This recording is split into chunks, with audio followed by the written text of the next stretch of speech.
Hai, Assalamualaikum. Hari ini saya ingin menunjukkan anda tentang projek Heartbeat and Breathing Monitor Save to SD Card.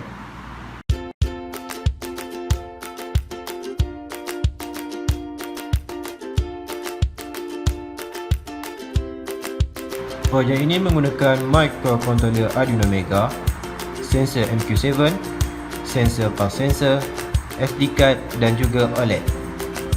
Okey, jom kita lihat cara penggunaannya.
Okey, itu sahaja daripada saya. Assalamualaikum.